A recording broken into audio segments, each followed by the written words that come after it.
పుల్లలాంటి ఆడపిల్ల నేను నన్ను చిన్న చూపు చూస్తే ఊరుకోను ఎందులోని నీకు నేను తీసుకోను నా సంగతేంటో తెలుసుకోవా పోను పోను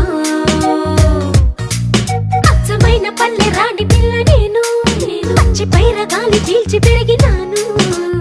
ఏరి కోరి గిల్లి కజ్జా పెట్టుకోను నిన్ను చూస్తే ఇల్లగుండా ఉండలేను హై హై హై హే సూటు మూడు స్టైల్ సుందరా లేనిపోని డాబు మానరా ఈ ఊరిలో పై చేయనాదిరా నా గొప్పను ఒప్పుకో తప్పు లేదురా రేవులోని తాడి చెట్టులా